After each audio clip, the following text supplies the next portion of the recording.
don't, you have until Tuesday. You can turn them in next Tuesday.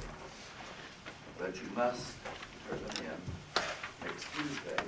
I have to spend time, and it will be an awful lot of time, reading those papers, commenting on them, and making suggestions as to how you might improve and strengthen the paper. That's going to require an awful lot of work from me in the next 2 weeks to accomplish that. So it is imperative that you get those papers in by next Tuesday. As I've said before, some of you have not consulted with me about the topic and in the eventuality that it should be a satisfactory topic. Some of you may have confidence that it is. That's well and good.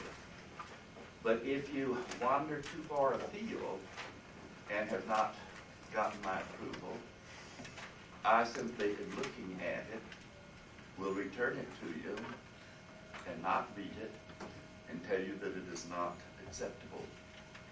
So it is very, very important that you be very certain that you're on firm ground when it comes to submitting the paper to me. All right. Seems like I made a mistake, I think, the other day in deciding to sit down and take some notes about topics that I should be discussing, because it looks like that I ended up writing down material for about 3 lectures rather than 1 if I'm to cover the things that I've marked down. And I marked down some comments to address on the basis of questions that you have addressed to me outside of class with respect to topics that you want to have pursued. All right. What about egalitarianism and Nietzsche's critique of egalitarianism? I mean, it is strange that we should read in the document that all men are created equal. We take these truths to be self-evident. Now, there's something extraordinary when, throughout the vast course of human history, in different societies and different cultures, that was taken not to be self-evident at all. It was taken, as a matter of fact, that human beings are not equal whatsoever, and this is true as a matter of obvious fact and a matter of nature. It would not have occurred for anyone to have set forth a statement of that sort prior to the French Revolution and that period of time. Quite an innovative experiment. It must be that that principle was on such shaky ground that one simply did not question it. Why? Perhaps because there was no cogent sort of argument and reasoning to support this? Even if one takes this as an ideal principle, all human beings are what? Created equal in the eyes of God? Well, God is certainly dead now, on Nietzsche's view, and in the minds of many other people. And the question is not so much in the eyes of God, but in the eyes of each and every one of us. An individual question to raise. To what extent is that true and is susceptible of any sort of justification? What sort of justification could one offer for that? All men are equal in the sense of equal worth. Equal worth. How does one go about evaluating, weighing the worth of an individual and to make comparisons with respect to the worth of individuals? even in this day and age, we sometimes are really faced, when the question of cash value comes up, of that proposition, are faced with having to make choices. And sometimes these are choices about individual lives. Who shall be saved and who shall not be?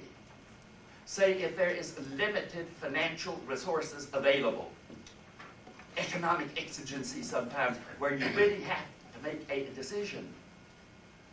Who is to get this limited medical equipment here when there's a limited supply that is available? And we do make evaluations of various sorts of individual worth and need. And it is not surprising that one of the factors that frequently comes up happens to be age. And there are conditions in which we don't seem to hesitate to say, this person's life is pretty well over with respect to its fruitfulness. And this person, merely because of age, much younger, is far more deserving and entitled to those resources than someone else. And over again, there are occasions where we have to make very, very hard decisions about the comparative worth of individuals with respect to limited resources. And it is under those conditions that the question of equality might arise or may not arise. As a matter of fact, that appears in the age of the Enlightenment, and right before it, and still in the very midst of it, this was not believed and embraced by anyone in civilized Europe at that time.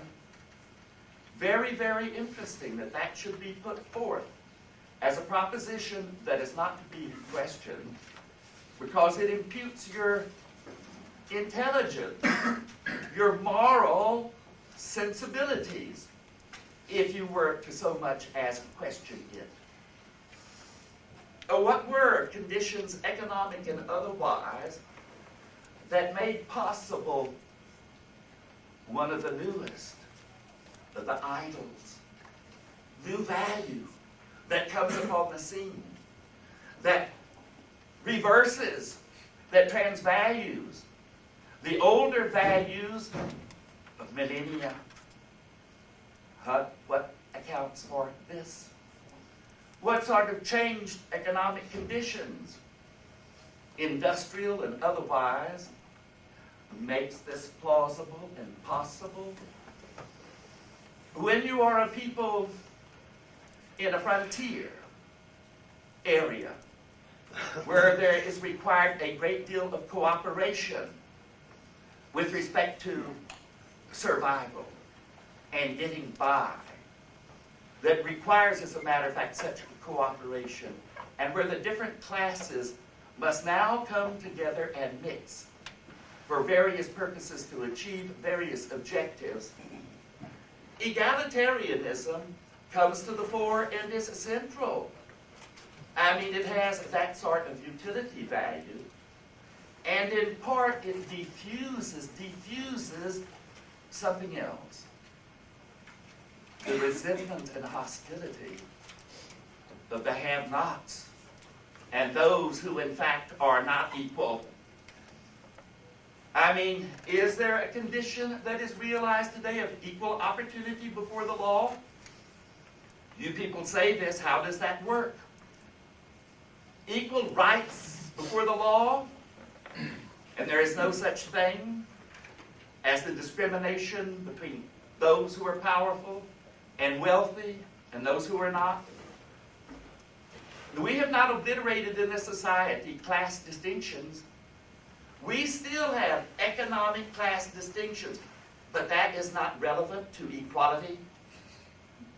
We still have enormous divergences with respect to who is healthy and who is not, and who, as a matter of fact, can afford the health resources in our society, and who, as a matter of fact, happens to be denied them. So it is certainly very interesting here that sort of statement, view, is then a denial and an attempt to deny the obvious facts of reality, to deny inequality, when, as a matter of fact, it is abundantly present. And one can see why one may well want to do that. Equal in worth in the eyes of the law. Why that is very important. We play the games of lottery in our society. Many people do.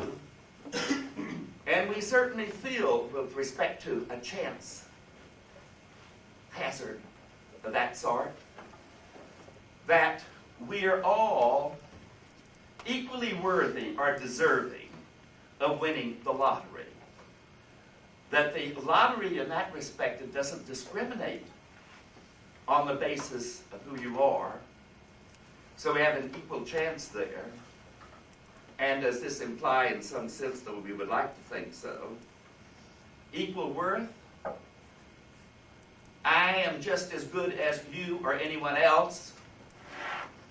Oh, what is the force of that defensively? And when does it come to bear? When do I invoke that?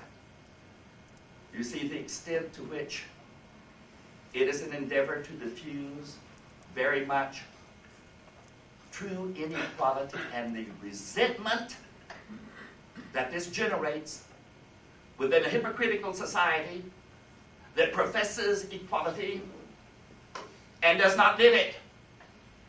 And why does it not live it?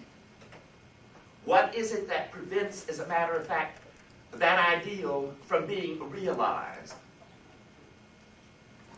Because the unequal very often, and in power, find it quite advantageous to preach this sort of a doctrine and to behave contrary to it. I mean, just stop and think when you ask about mendacity. A lying commitment to a certain ideal that certainly is a stratagem and a ruse, even for the powerful to employ. There's a lot to be said and thought about there. This leads and is connected up with a lot of other things that go on in a society that preaches this. At the same time it does so, it is skeptical. That's part of why it's self-evident. It is skeptical of reason and rationality to be able to establish equality or inequality. People resent being evaluated and judged unless you happen to be very good at what is being evaluated. My good students love to be evaluated. They love it. And the bad ones, they resent it. And they question that there are any objective norms or standards of excellence or worth. Who are you to judge me on these matters? Skepticism. And along with it goes, which is quite ironic, relativism. Well, it all depends upon who's doing the judging and who is being judged. It all depends upon capricious criteria that you are employing in that evaluation. There are no objective norms, which I find very interesting, because it's invoked on behalf of questions of value and propositions of that sort. When, as a matter of fact, if you do so invoke it, you have cut the ground out from under any sort of argument or contention you have that we are all equal. I mean, we reduce it into a matter of, it's all opinion. And the response to that is, your view then in equality is a matter of opinion that some embrace and some do not. And many who mouth it, and there are plenty of people out there that know how to mouth ideals, do so because it is advantageous to them to do so, at the same time that they do not practice it. Isn't that obvious? Or so much true? What about the history? One looks at the history of our ideals and how they come into being and eventually perish. Or is it that with respect to this sort of an ideal now, that was inimical and not an ideal for earlier societies, we have progressed? That's a part of our moral advancement and wisdom, isn't it? Moral progress. Every little change that comes in our morality evaluations is progress. The 19th century optimistic doctrine of progress that was totally foreign to history before that, and is in this century now being shaken and questioned. Of course it is that the survivors in history and the winners always look at history with a different light than the losers, and that should be no surprise. I mean, history has been great. It's been marching in the direction of us, you and me. We wonderful crowns, not only of biological evolution in nature, but we crowns of civilization and culture. 20th century America. Isn't that true? And we have no doubt or question about it whatsoever. And it does not occur to us, given our short-sighted vision, what will happen later in history. What is to become of mankind in the next century, in the next 2 centuries? But for Nietzsche, the next 2 centuries, this and the next, would be absolutely crucial with respect to a culture and a civilization, and whether it survives or not. The sort of analysis that provoked Oswald Spengler's Die Untergang des Abendlandes, the decline of the West. Inevitable as a prophet? No, the dreadful anxiety and fear, though, of the possibility of this and the very real threat and possibility of it, as Nietzsche envisaged it. And it's going to be interesting, as a matter of fact, to pursue that, to look at it. There are experiments with respect to ideals, and sometimes those experiments fail. And what might well happen? What might well happen if we have the various scenarios here with respect to the future? Does anyone want to play the role of prophet in that respect? Are you willing to contemplate certain possibilities? Just contemplate something here for a moment, and we'll look at it. What will happen to our environment? As Nietzsche was one of the first to be dreadfully concerned about that in the 19th century. In the next century, what is to happen? When we have technology such as we have today, and a determination to exercise our right to bear weapons, and weapons of enormous destructibility potential there, when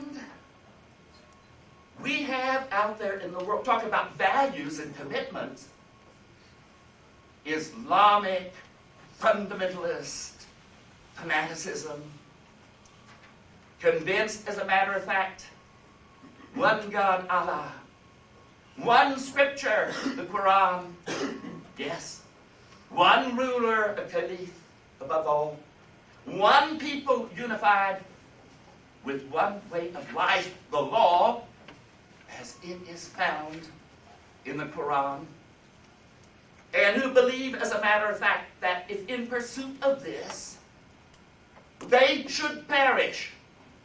They have no hesitancy about a jihad, a holy war, That does not bother them. And the conviction, should I perish in doing this, I ascend to paradise. Many, many people of that persuasion, along with other persuasions out there in this world today. And it's not going to happen. We're vigilant. It will never happen. The nuclear material will fall into the hands of terrorists of that sort. Will never happen. Will it? And suppose it does. And we wake up tomorrow or the next day, and Oklahoma City is off the map and gone. Do you people have any idea what it would be to live through an episode of that sort in history? The reactions, the panic. What else do you suppose? A determination that something must be done. And we live in a democracy, of course. But when might it be necessary? We all feel with fear and trembling that we all feel anything. How is it that the tyrant and the despot, as Nietzsche saw so clearly, the dictator, can arise in democracies in the course of it? Financial disaster, but a disaster of this proportion. And how many of you would then hesitate if the president had to issue a declaration of martial law and conscription of an army necessary police? Why is there this tendency in our society when we have problems of criminality and all sorts of problems we cannot deal with to appeal to force, to the militia, to police, to solve it? That is the natural inclination of the vast majority of people in our culture and society. Why is this? Are you willing to scrutinize and look into that issue? But should that happen, and he says, for the sake of the very survival of us as a nation and people, I must initiate these things and do so. Then, who would hesitate about having their property searched? Any weapons or things are confiscated as necessary. To do everything in the power to seek out and find these terrorists. Then to what extent do you think also under those circumstances that we are going to want clearly and truly due process, a law to try them? What do you think will be the temptations, the emotions, the power of people to do under circumstances of that sort? Realistically, what do you suppose? Now, Nietzsche, with respect to a number of scenarios, Nietzsche realizes that what is going to happen to mankind,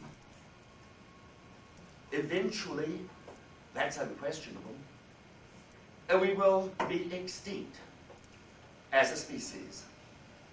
And there are many cosmic and other scenarios as how this might come about. A recent one, with respect to some astrophysicists, looking back on our history and all, come up with the view that there is one of those giant comets that has frequented the Earth from time to time with debris that has struck the Earth, crossing our orbit so closely that a good many of the disasters in the course of history, and even things that people in antiquity referred to of the heavens falling in upon us, and the destruction of vast air, the skies are falling, the orbs of heaven. It's interesting when those views come up, and almost at the same time, among different societies and cultures in different parts of the world. A speculation of this sort that's rather interesting. Those periodic returns, not of 75 years or 100, but on the order of 1,000 years. Klube and these people predict, it's interesting, that it will return towards the end of the next century. Well, we always have these apocalyptic visions of destruction and the possibility of it. But just last year, we witnessed what happened to the remnants of a comet when it struck Jupiter. We saw, and we all knew, what would have happened to the Earth and the population on the Earth had we been the target rather than Jupiter, with the massive damage that it did there. But there are all sorts of other scenarios eventually in the course of the sun's evolution. What would happen with respect to life on this Earth? But the more interesting question is perhaps not outside the destruction, but what are we going to do with respect to our world and future? And to what extent are we seriously and cooperatively amongst people in the world and nations doing something to prevent the absolute destruction of the environment and the world? Well, what sort of attitudes are behind our indifference and our lethargy? When I was a boy and loved to look through my telescope, the heavens above, one of my great fascinations, my paternal grandfather came up to me one night. I used to almost be hypnotized by the stars. Hours would pass, and I almost seemed oblivious to the passage of time. And in those days, I was something of a pantheist. And I had almost mystical experiences about nature and the divinity of nature and its sublimity. Experiences that ceased in later years. But my paternal grandfather came up and he touched me on the shoulder and he says, "Boy, what do you expect to see out there in the heavens? Do you expect to get a glimpse of paradise? That far off heaven of religions? Where is that? Somewhere out there? And maybe, boy, you dream of building a spaceship and of crashing the gates of heaven, going right in, unannounced, on St. Peter and the whole angelic host." Then he said, I remember it so well, and what I think it means is quite right. He loved Nietzsche. He looked at me and he said, "Ye look up when ye long for exaltation, but I look down, for I am exalted. I look to the earth, our home, and not to the heavens. To the earth, our feet on the earth and grounded in it." My grandfather loved the earth, nature, gardening, planting, the world, our earth, our nature. How have we become estranged from it? Alienated from nature and thinking of ourselves as something apart from nature and destined to a higher life.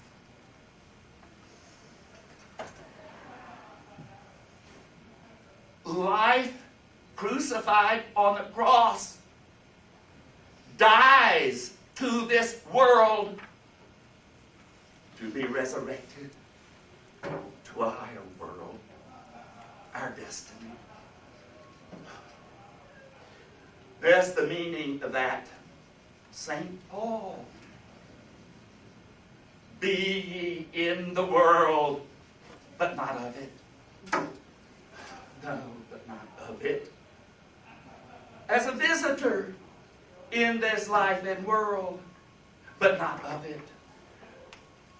otherworldliness.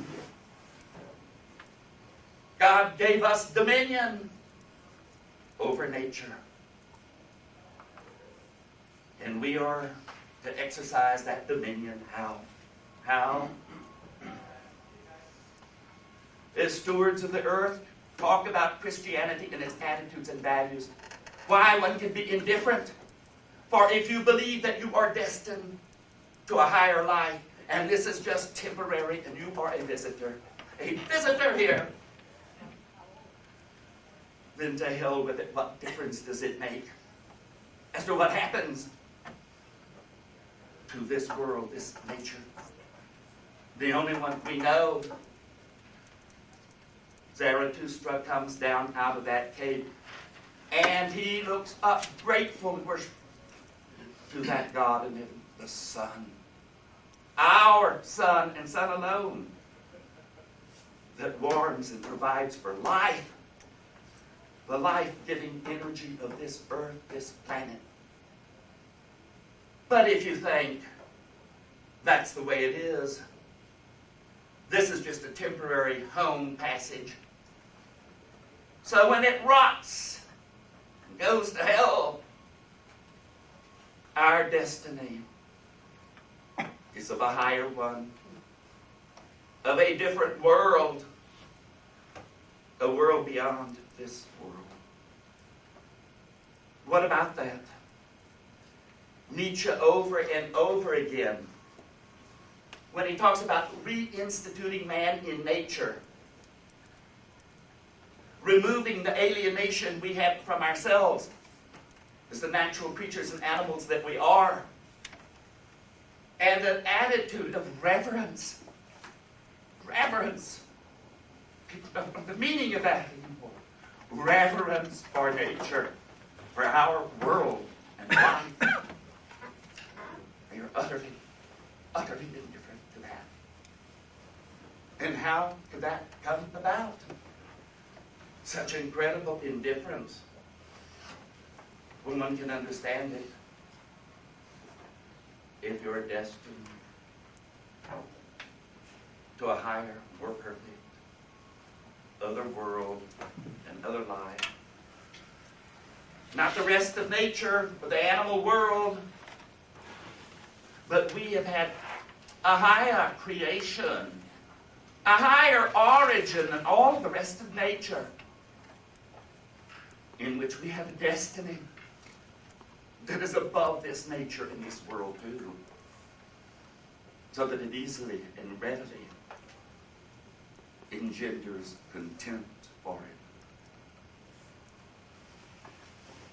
All of our ideals look, we know are most remote and furthest away from ourselves. We know ourselves least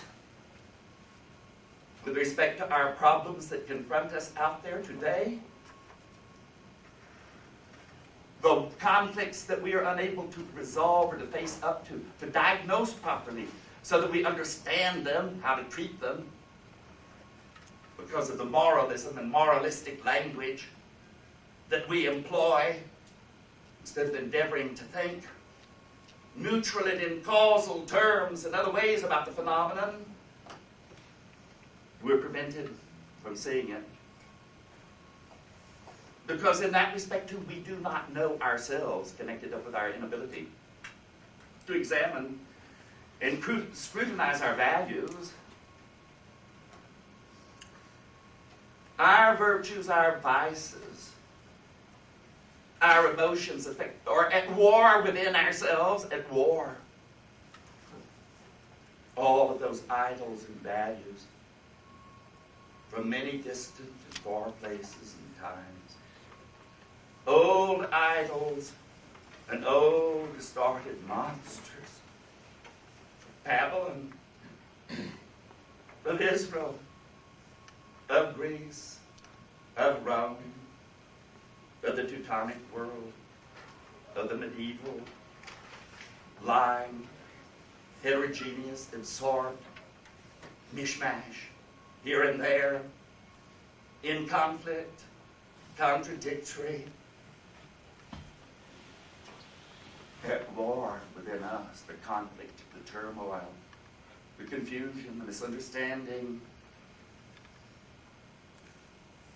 But we don't require a serious, and from some perspective, naturalistic or whatnot, transvaluation and re-examination of our values.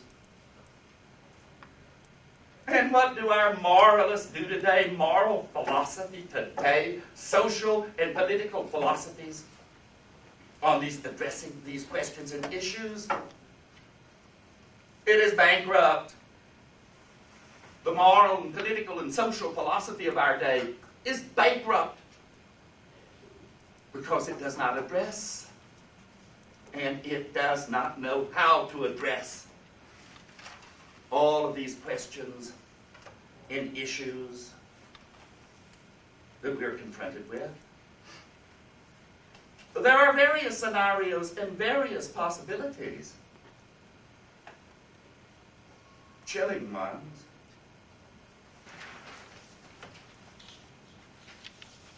Do you want to know the vision that drove Nietzsche mad? Do you want to contemplate such a vision that drove him mad? The scenarios and the possible scenarios with respect to what man will make of himself and do it with himself within the next century, perhaps. The threat of nihilism and what that means, and he spells it, a destructive one, a healthy one that one goes through if one can transcend it, but unable to transcend it, mankind will die of nausea with self-contempt. He's so alienated himself from nature. And even worse, with some, when God is dead, they have no center because it's always been outside them in some authoritarian figure. And now there is no one to command and to direct. And one seems thrown on one's own resources, and one doesn't have it. So perhaps one keeps the values of the old God, but perhaps one begins then to question and to challenge them and say, how trustworthy were these commandments and instructions of these deities from antiquity? I mean, the wisdom of 3,000 or however many years ago. Give me that old-time religion. It was good enough for our fathers and ancestors. It certainly must be good enough for us. Oh, the trouble is, isn't it, that the reason we're in the position we're in today and problems is we've abandoned that religion. We haven't practiced it thoroughly. You mean its values? Or do you mean its little rituals?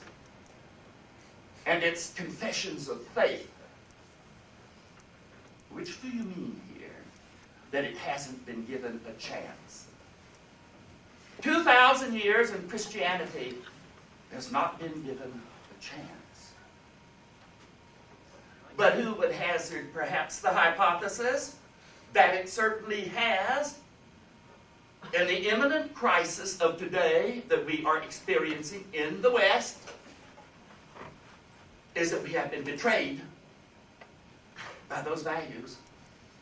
And it's had devastating consequences on our lives, on the lives of each and every one of us, who have been blinded and prevented by all sorts of ways.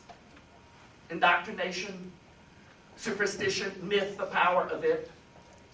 We've been incapacitated from a critical and objective evaluation of our ideals and our values. To what extent are they compatible and consistent? And to what extent do those values war with each other.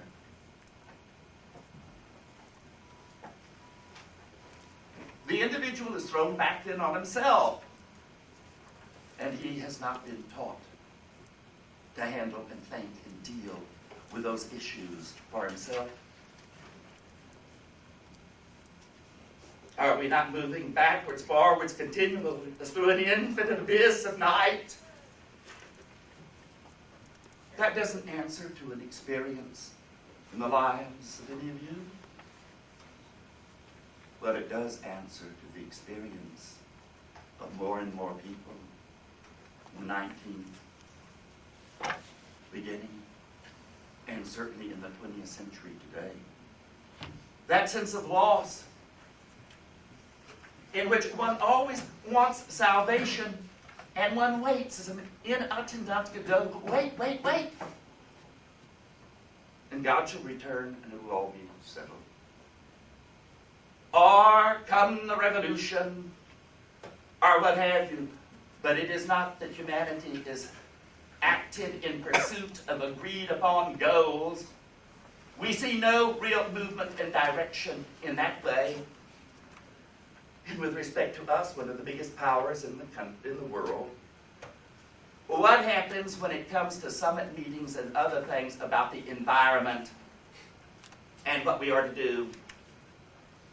Who is one of the most recalcitrant nations in the world and people against any sort of cooperative enterprise of that sort? It's clear, and if you have European friends, and they're close to you, they don't hesitate to tell you what they think of this nation of waste that is a luxury that the rest of the world can ill afford today. That is the response of many of my European and Asian friends. And I do not take umbrage with respect to that judgment. In that respect, look. One's reaction to this might be hedonism. Carpe diem, seize the day.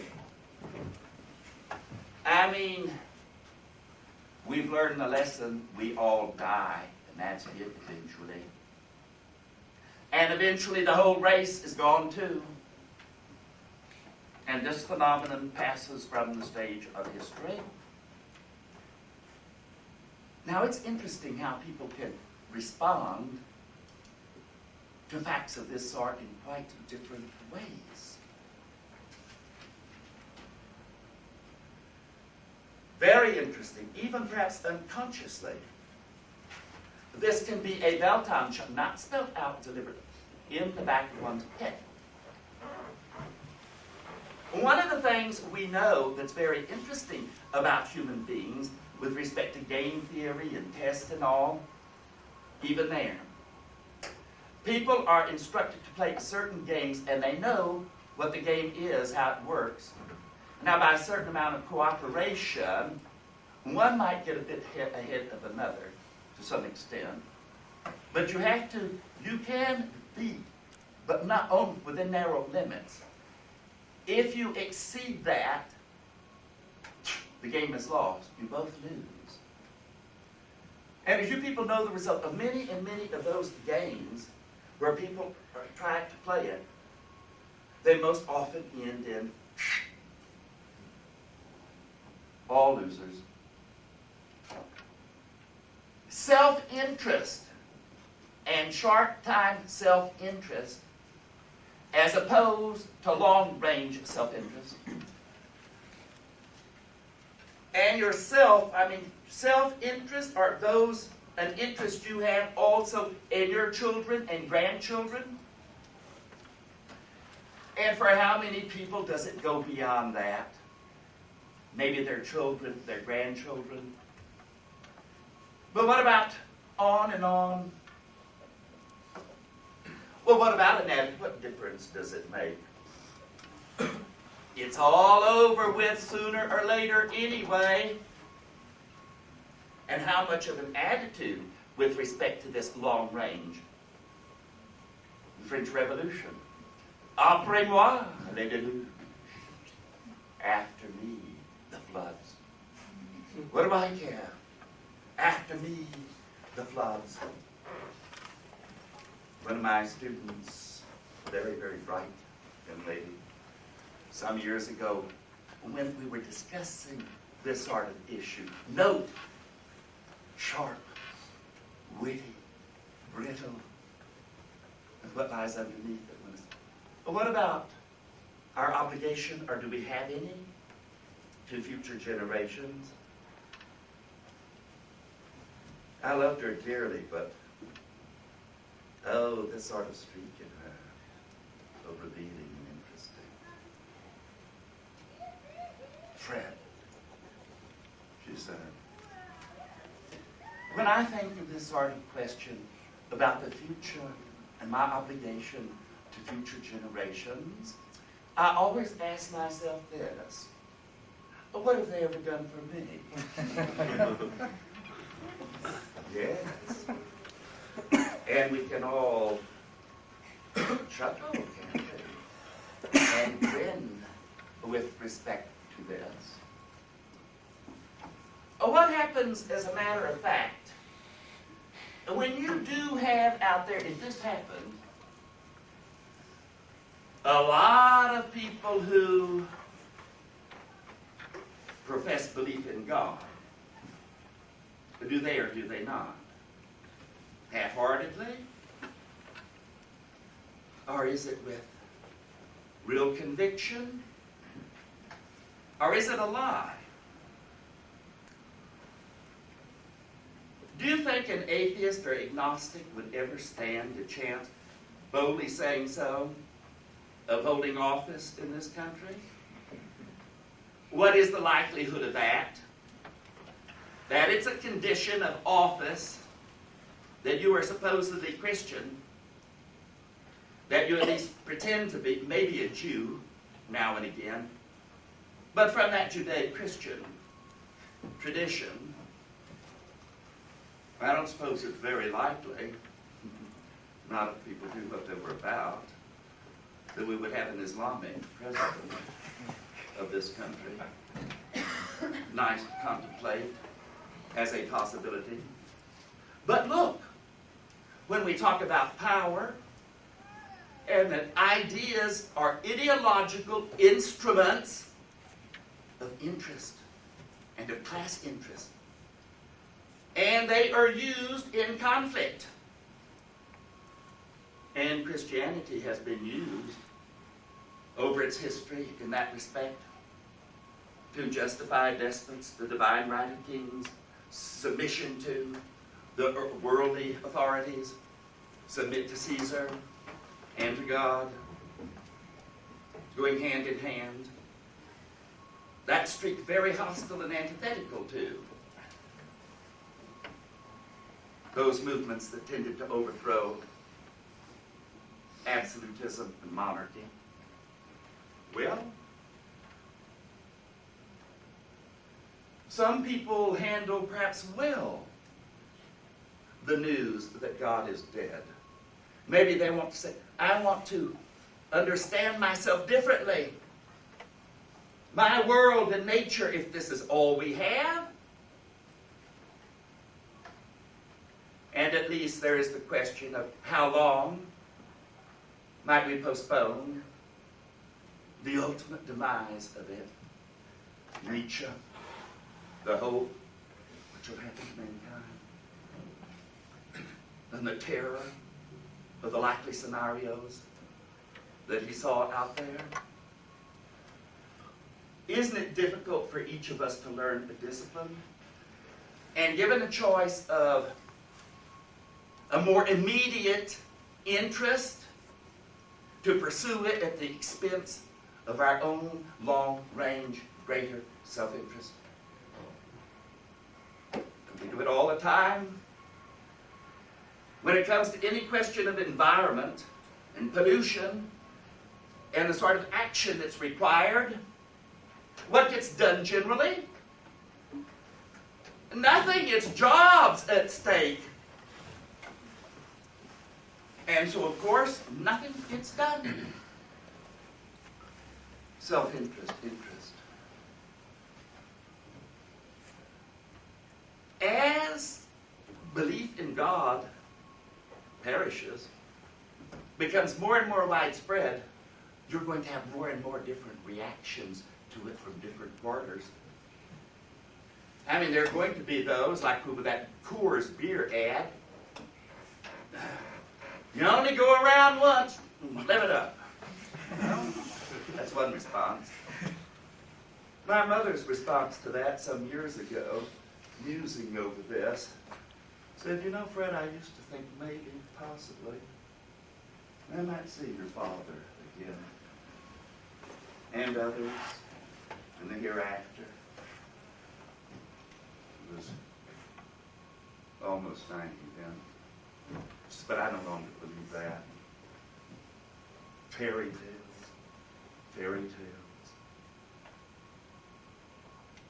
Some adults don't lose their Santa Clauses until late in life.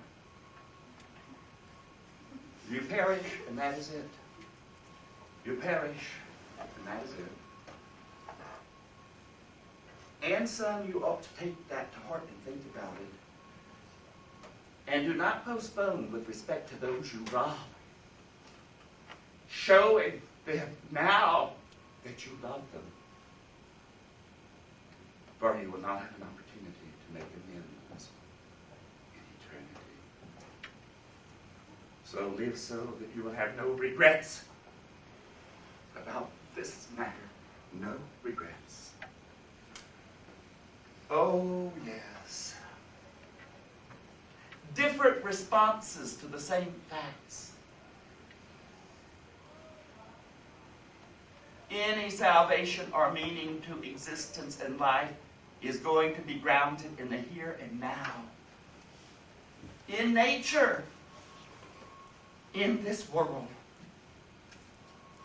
A reality as to how to come to grips with this. But it is certainly not inconceivable with respect to power. And those that come to power, that they will exploit myth and religion. They are egalitarians. Some of our own, perhaps, millionaires in this country, they profess egalitarianism. What do they have to lose in what? Rebelling against egalitarianism? What do they have to lose? So, let's just consider that. God's dead for them. Maybe they're explicitly atheists. But of course, in power, they are professed Christians.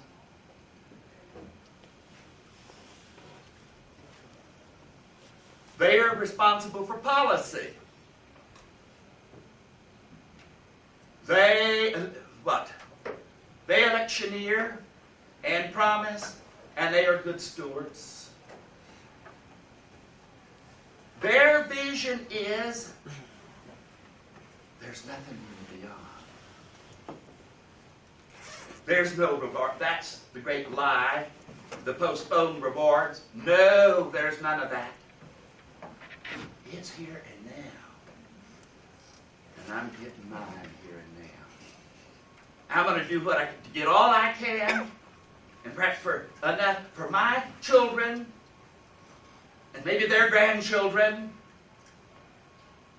And après moi, le déluge. Trust me. Trust me. And what about different attitudes? And who comes to power and exploits these things? Various possible. So now, what is happening today? How do we understand it and account for it? That was part, it's interesting, isn't it? That was part of the beautiful vision that drove Nietzsche mad. Part of it. much truth can a person stand and tolerate in this life is an important measure. And maybe some of them are too crushing for anyone.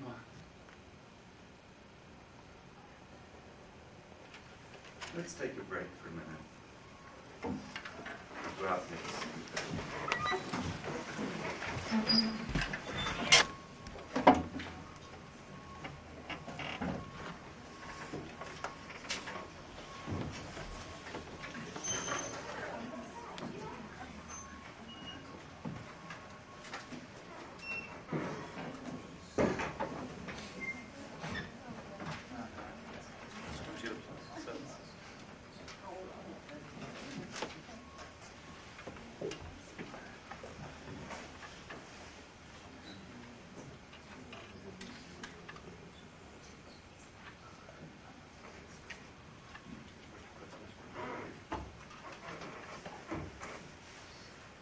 Well, why is it that we do not contemplate history, the future, very seriously?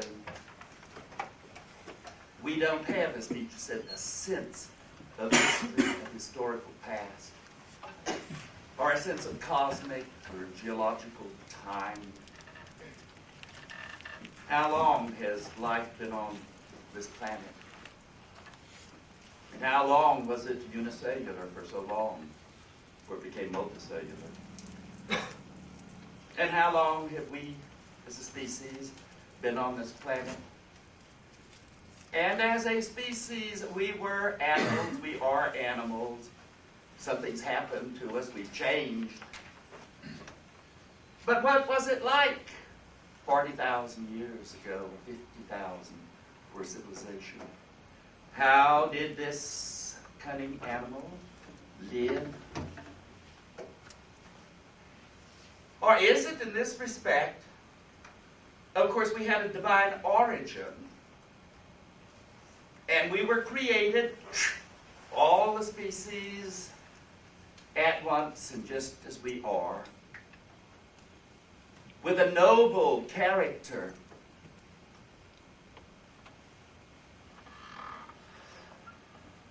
Oh, along with God being dead, there's some other things that go upon reflection. The psyche, the soul, the immortal soul, that's gone too, bit of myth. How did the idea ever so much as enter into the heads of human beings? Nietzsche knew quite clearly from ancient cultures, and otherwise it's clear from the Iliad and elsewhere, from dreams, that the ancients did not understand at all in the way in which we do. For in dreams, some shadowy part of us departs from the body and traverses the world during sleep. And it encounters others, the shades, the shadow, the dream life is shadowy, not rather insubstantial, visual, but not auditory so much, and certainly not tangible, in which one encounters an idea the soul is rooted there. And the idea that it is immortal arises from the phenomenon that those people dread a dead and departed was. And this was a source both of fear and of a certain joy. Fear if one dreams of the dead inmate. A certain joy and rejoicing. But she's not gone.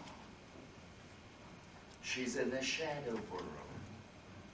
For the Jews, the land of Sheol. And for the Greeks, it is Hades, that realm. It was thought of as a pessimistic and dreary place. It required the mystery cults, and then St. Paul making out of Jesus' death that Jewish cult, another mystery cult, that soul becomes incorporated within theology. and within the tradition. But it hardly is sustained when asked, and the philosophers have dematerialized it. Is it a material sort of thing or not? That soul, thought of in the vaguest terms of something like a shadow, a sort of gaseous sort of thing, but not physical, immaterial. Soul that departs from the body. And Nietzsche is excellent in giving he gives an account of the origin of that sort of thing, and also a criticism of it. What can we make out of that Cartesian notion of the immaterial mind, the res cogitans, which is the ghost, the remnant of what is left over of the soul, in which, as a matter of fact, Descartes thinks, after he makes the distinction, and how clear is this clear and distinct idea of the mind as opposed to the body? And he says, distinguishable and hence separable. That as a general principle is false. By what license does he invoke it here? How, on that view, how does an immaterial, non-spatial entity affect body? How does the soul operate on nerves? That mind-body problem of interactionism. Nietzsche does a devastating job on it in that respect, an utterly devastating job. What makes one think that the soul is anything other than a certain aspect of the body, certain functions of the body? Do you think you might perceive without eyes or sense organs, but still see? The soul of its own nature sees. The bodily organs are just conditions that make it possible. I mean, eyes are just windows. The soul looks out. What sort of picture? Is it any more obvious that the soul is distinguishable from the body than you could have distinguishable the expression, the smile of the Chessy cat? The expression, the smile, is different from the physiognomy, the face. And can you have just the smile of the Chessy cat without the Chessy cat? Without the face? One might all of the conundrums and problems by, of course, a desperate conservative attempt, which you have often in philosophy, to justify, and it's clear that that is the case with respect to Descartes, to justify, give a rationalization, a foundation to outmoded superstition and beliefs. I mean, it's as clear as anything could possibly be there.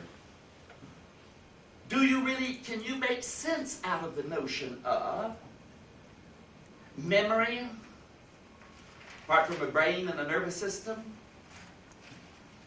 That as a matter of fact, it's obvious that there's a loss of memory at times, and it's connected up with various brain dysfunctions. And the same is true with respect to perception. And there's such a thing as one is blind. And that's a bodily condition. Some years ago now, Peter Strawson gave a paper that I attended. He had already published it and went out. He expressed regrets thereafter, in which he wanted to say, it's conceivable, I can make sense out of, it's imaginable that the mind might exist apart from the body, perception, and these other things. He says he could well imagine looking into a mirror where he'd ordinarily see his body, and there is no body there. That is, the absence of the body is perfectly imaginable or conceivable here. Without the body, perception. I was utterly stupefied. I raised my hand afterwards and said, You know, it's not clear what you were describing to me, and that it is imaginable. As a matter of fact, I have some difficulty with this. Would you mind explaining to me the following here that I find curious? As you describe that, that seems to me to describe a case where one is invisible, but has a body, but the body is invisible. And what is the difference between having the body there and it being invisible? I want to remind you of some obvious facts. That is, in a case, for example, where you are seeing, there is the question, where is the seer? You see from a place. What place? Where the body is, specifically where my head is. And if I move my head, look up or down, or move, I change the place from which I'm moving, from which I'm seeing. And there are the objects out there that I see from the place. So how is it that I'm supposed to be seeing unless you are smuggling in the notion of the body surreptitiously and the head and eyes as the place from which I'm seeing? I don't know what it would mean to be seeing something from no place. A non-spatial what? I do not know what that means. In that respect, will you describe for me so that I can understand it? This example you were given is supposed to show that it's conceivable or imaginable that the mind or soul might exist separate from the body. One has few triumphs in one's life. Strawson, I admire enormously. A great philosopher. He shook his head and I don't know what to say. I think it was a mistake. It was very satisfying. Maybe some of you know how to help the great philosopher Strawson. How to salvage his contention. He didn't. I later got a letter from him which said it's already out. I tried getting it back, but they're already publishing it in mine. Well, what difference does it make? Our journals are full of crap today. Full of it. And there isn't any question about it. But now, what does that do to your conception of psychology, for example? If you have then the living organism, and you take that seriously, and its various functions. Those are given without a history. We were created at a definite time, complete just as we are in the garden.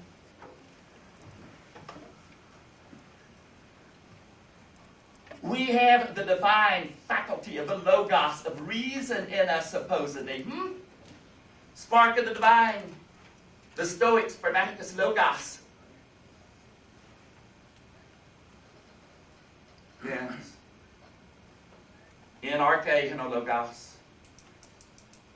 In the beginning was the Word. Reason. But Goethe in his Faust, contemplating it, changes that very quickly. In die Anfang war das Wort. In die Anfang war die Tat. The deed, the act. Action precedes a word, thought and reason. How did we acquire the supposed divine gift of reasoning? How did it come about? Did it have a natural history, or did it not?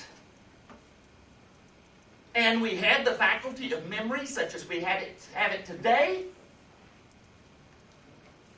or did we not acquire, and how? a memory. And Nietzsche has a marvelous account of some of the factors that go into this. We still think in terms of the soul and a facultative psychology that goes along with it, as though we think we thereby explain things. How do you do this? The memory. In an older time and all, you thought of the mind as an analogy with the brain, but something distinct from it. And so you had part of the mind reasoning, remembering, perceiving.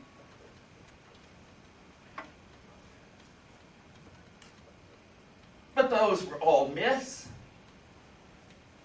I mean, in that respect, it's activities that human beings engage in and have acquired certain capacities over a long period of time. What was the Logos 10,000 years ago? What was it? When did it come upon the scene? And how intimately connected with the acquisition of language? Nietzsche saw very, very carefully, clearly, with language emerging through history, time, in which there's a lot of accident. A lot of things happen to us that modified us slowly, molding us in the direction in which we are today. One has to be extraordinarily naive to suppose that we are essentially the same sort of creature that the Greeks of the Homeric age, of the heroic age, the Iliad and Odyssey were.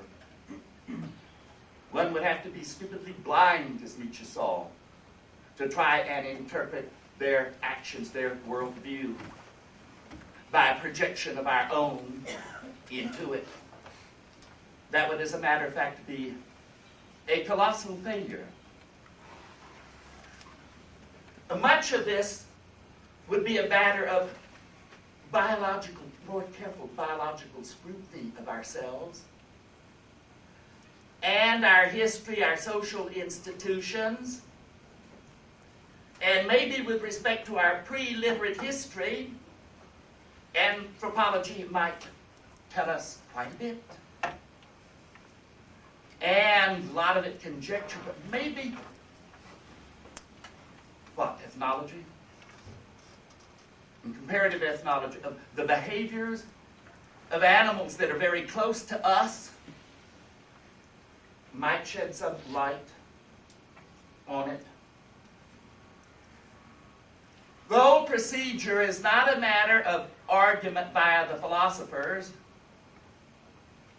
of deductive reasoning, still that scholasticism that persists in philosophy to this day, rather than a matter of empiricism and the construction of tentative hypotheses,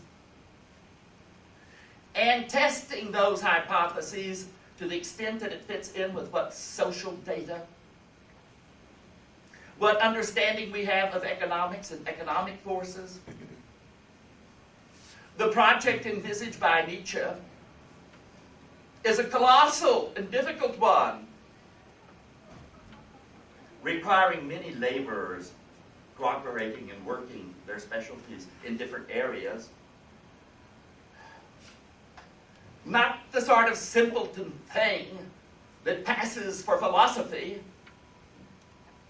today, just as it has in the past. We don't generally have people of the stature of Nietzsche or of Wittgenstein, because old habits and scholastic habits of thinking die very, very hard. So facultative psychologies don't talk about the mind and its departments, pure reason, a la Kant and others. That's all jettisoned. There is something now that we can study in connection with our mental activities. The brain and nervous system, for example, with respect to memory, if you want to shed some light on it. and the difference between short-term and long-term memory, and the possibility they are stored at different places because of the loss of one with the preservation of the other in different sorts of cases. This is, as Nietzsche says, what philosophers have contempt for and know nothing about, becomes in large measure a matter of physiology,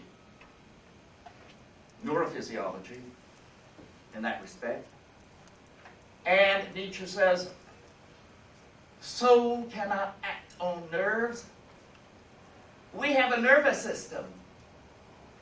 And what is the sort of inquiry and investigation that's relevant to understanding this and engaging in that project? Naturalism. So perhaps we should get back with respect to biology that's basic and fundamental. You must remember Nietzsche dies in 1900. The genetic work of Mendel Gregor is lost and is not recovered until what year? 1900, the year of Nietzsche's death. Unknown by all of his contemporaries and all. 1859, Darwin, The Origin of Species. And Nietzsche knew this very well. And he understood it very well. And he criticized certain aspects of it that's quite interesting and worth knowing. He knew that not knowing the hereditary mechanism, what it was, the gene, they did know in that time and certainly suspected that it's the chromosomes that's very important in that, but not exactly how, the mechanisms for, missed them.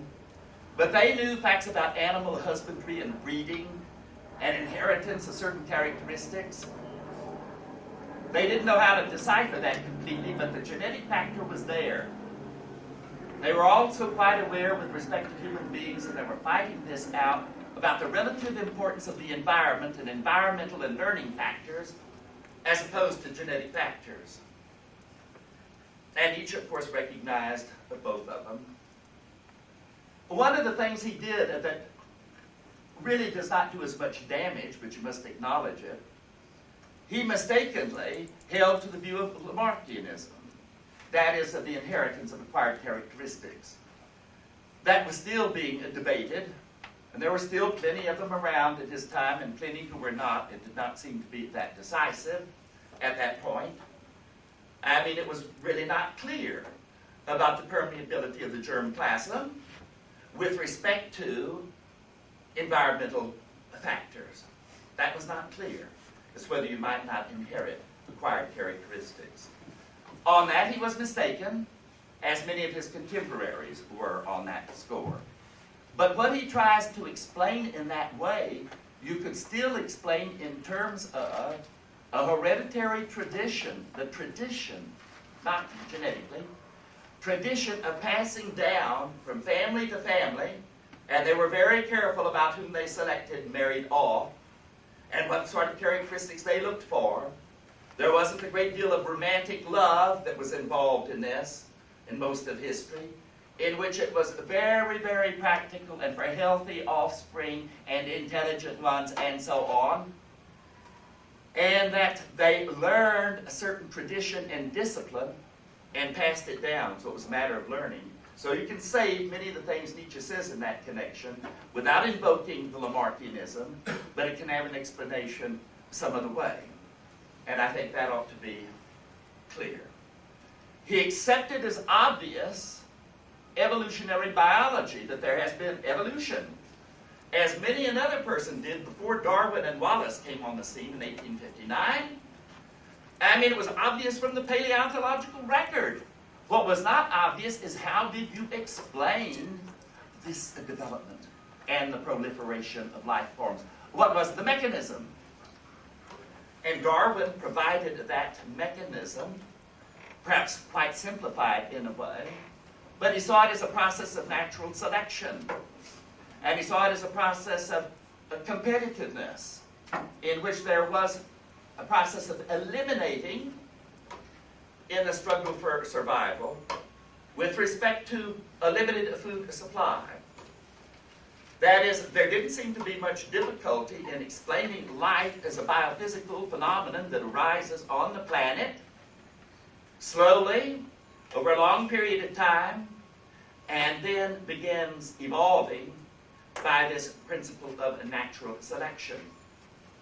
What is very interesting about Darwin, and Nietzsche did see, is that the older hold of the teleological argument for the existence of God, design in nature, the design of the human organism, of the eye, that is thought to testify to a great intellect, a designer, that explanation that seems so obvious to people was no longer obvious. How can complexity and order arise out of relative disorder through long period of gradual and accumulated changes? Whatever the mechanism, in which, in the struggle for limited food supply and that competitive thing, the less adaptive, or the weaker, however you want to put this, or less adapted, were not able to compete sufficiently that they were also able to reproduce. And consequently, as a matter of fact, were eliminated. We are so naive about things, we forget things, history, development, don't we? But what about this phenomenon? Supposing I were to say, dead men tell no tales. Nature's misfits. Nature is prodigal, that we can see. How many fish eggs are fertilized and so on copiously, and how many survive. In this respect, there is variation in the population. Some variation, defective, operate against those individuals, and they're eliminated, they perish. By chance mutation. Even Darwin's time, certainly for Nietzsche.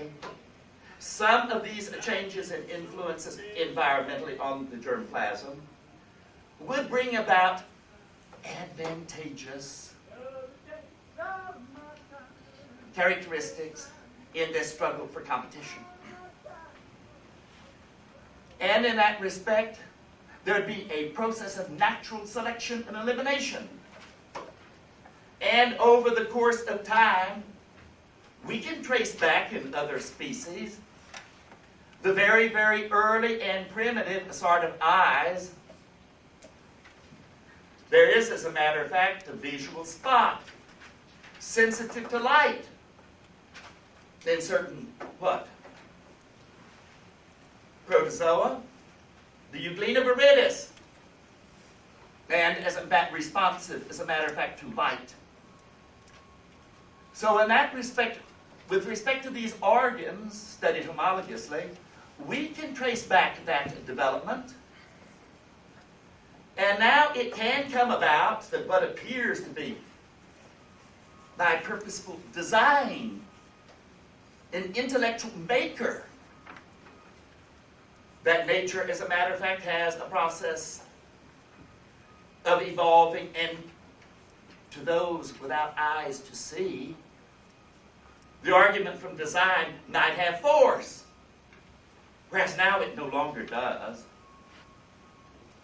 There are all sorts of things that can be done, like, by chance, and a process of elimination. Ordinarily, a work of art is not produced that way,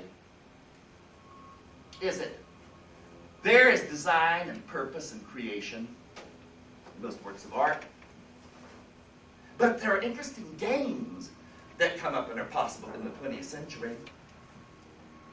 You can't just stand back and flip various pigments and colors on a canvas and do this repeat many, many, many, many times. Now, 99 times out of 100, perhaps, you're going to have a holy mess. But you know, every once in a while, by that same process, a rather interesting pattern appears and design. And now you could, by that sort of a process, go about and destroy, eliminate all of the misfits by chance, and select by chance ones that people say, that's interesting.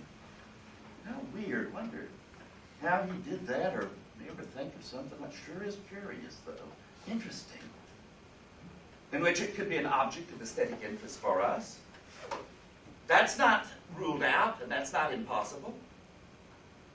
In this respect, it isn't, you forget the process in isn't this incredible that we seem to be so well adapted to the environment by design? Whereas what this does is reverse it. We come about as adaptation to the environment, not designed, as a matter of fact, to fit into the environment. Now, Nietzsche certainly accepted much of it, but not all of it, and he questioned some of it. One of the things he did question, and it's important about his conception of life, is that he thought Darwin and too many biologists were following him, though incidentally there were other biologists that were following Nietzsche, or Nietzsche was following in this respect, who thought that the notion of adaptation to the environment, this is Nietzsche's point, is much too passive a process. It is too much receptive and passive of the organisms, living things, to their environment. And he objected to this. And along with it, he objected to the notion of what? Of a will to live, to survival, preservation of the organism. He thought that was vastly overdone. That the living organisms are not reactive, so they are active, they act on the environment, and they modify the environment in a way to accommodate them. And the Darwinianism had overlooked that. He resurrected in this connection this concept from Hobbes and from Spinoza. Conatus. There is in life a what? An active, expansive sort of movement. So there is activity and what? With respect to the environment. This is a Hobbesian notion, and it is also found in Spinoza. And Nietzsche introduces it into philosophy, into his conception of life, in biology, because he thought it was a necessary corrective. And what about that? Will merely to live, to preserve oneself, an essentially conservative sort of principle that Nietzsche thought was contradicted on almost every hand by the evidence from biology and from our own experience.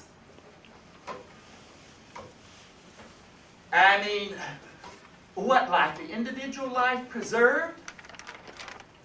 Is that it? Or is it that it works for the preservation of the species? Is a mother's instinct to preserve her own life? Or that of the offspring? And as a generality about any species, about the human species, is that always true? That there is what we could identify as an instinct on the part of the mother to preserve her offshoot. What is it, particularly with respect to human beings? What are we to say about the phenomenon here of suicide? Is this a phenomenon that occurs in the rest of nature, or is typically characteristic of human beings, and under what circumstances? How would that arise and appear to be absolutely flying in the face and contrary to this mere will to life? Nietzsche, as a matter of fact, thought that was a fundamental mistake. That there is obviously, note, this is connected with this emphasis, live dangerously. And how is it connected with that live dangerously? That we see over and over again, is it the case with respect to human beings and most of us, that we live merely to conserve and preserve our life? Or there is that interest in enhancing and being expansive with respect to life? That is very important. In this respect, note, some of us perhaps are much more timid than others and are surprised by what is obvious.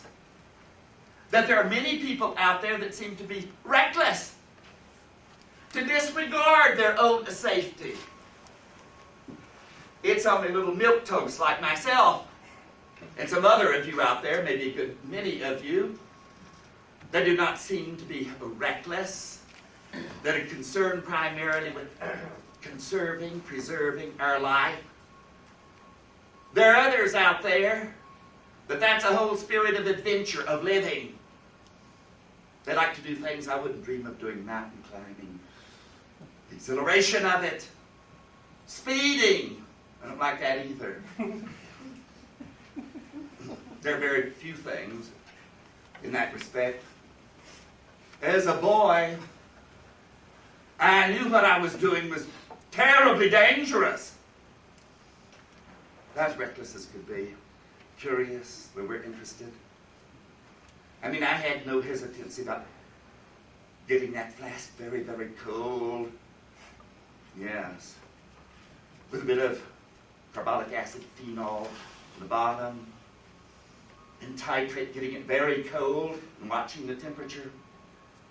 And titrating it with a combination slowly, of nitric acid and sulfuric acid to create trinitrophenol. I happened to read about it in the newspaper in the late 30s. And I said, so the Japanese have come up with this new shimosi powder in China. Trinitrophenol. Pretty powerful. I'm not going to screw around with that nitroglycerin. With this trinitrophenol. Yes. And that wasn't all, but I think of what I was doing in there without proper precaution and all. And had escaping in that laboratory methyl bromide. Oh, God. And this was fascinating. It was exhilarating. We're very much tamed in this respect today, aren't we? Risk, live, take risks. What do you think was done with that trinitrophenol?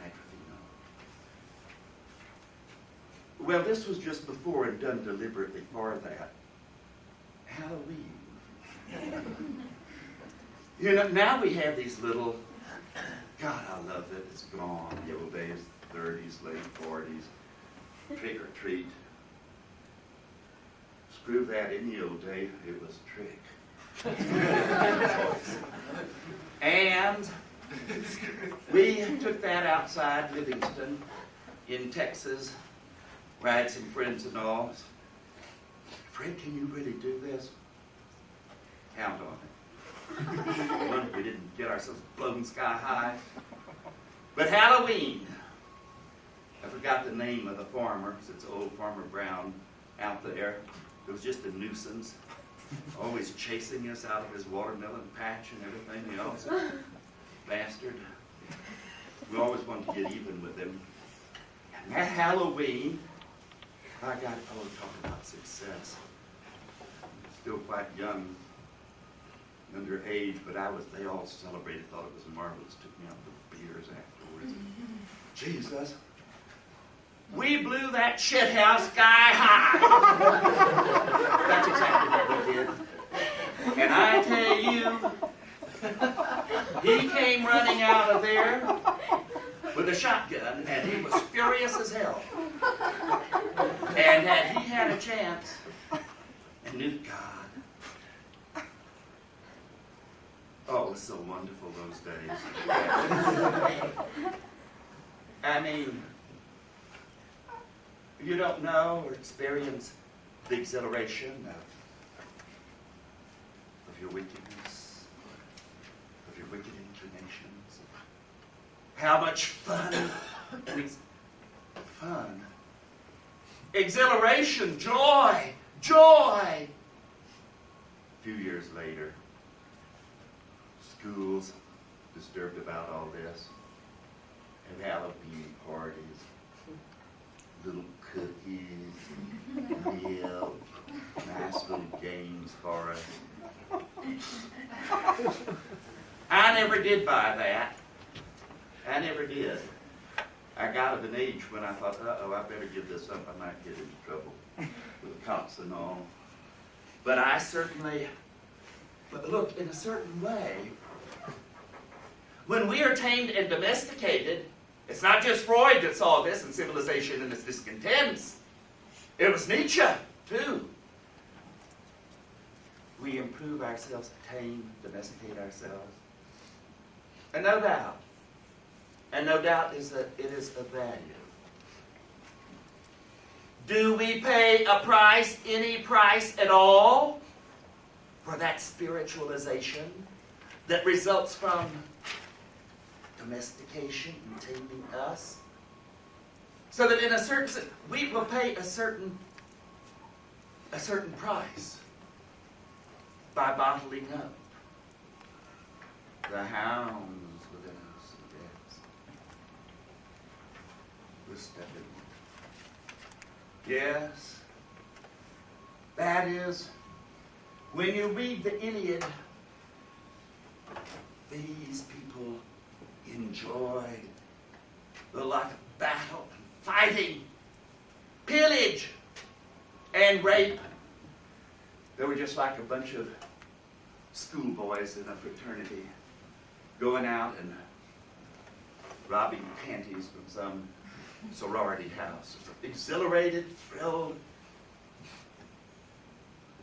There are people, of course, that do not like to acknowledge any facts. One of the things that prevents us, all of the Christian mythology and other things, prevents us from seeing realistically and accepting certain facts about ourselves and about our primitive ancestry and how we have changed and become what we are today. Perhaps at a certain price. I mean, it's very important, as a matter of fact, to consider the possible price that we have paid. And Nietzsche does not regret this at all. That's a part of suffering, part of the price that is paid to achieve something perhaps of great worth. Who knows if it's ultimately a satisfactory advent of experiment in nature and in history as to how well it will work. Facts about ourselves. There's a good deal of aggression in nature, in life, and in human beings. Life feeds on life. Life devours life. This biological fact. Some people have difficulty stomaching this. And we have people today that are totally opposed to the consumption of meat, any animals at all, and go completely vegetarian. The logical outcome of that, no doubt, might be those in the future will prohibit the eating of plants. And the only thing that will be permitted is synthetic chemical food. Could be possible. Yes. But life lives on life. That's a brute fact. There have been people in the course of history who have thought about that and reflected upon it, and stories even of young children realizing it and saying, how was it that we ended up here in hell? Do you understand why a person might? Where is hell? Well, this is it. Life cuts into life. Well, there are some interesting questions and issues that are brought up by Nietzsche. One thing is, he doesn't shrink from hypothesis evil ideas that just may be the truth about us if we want to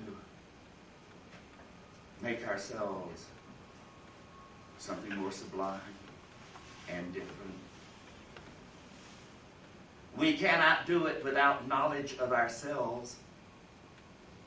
And we're going to be tripped up and in a bad off way if we tell lies about ourselves or buy mythologies about who and what we are. Nietzsche's naturalism is like this. When you talk about aspiring to the heaven,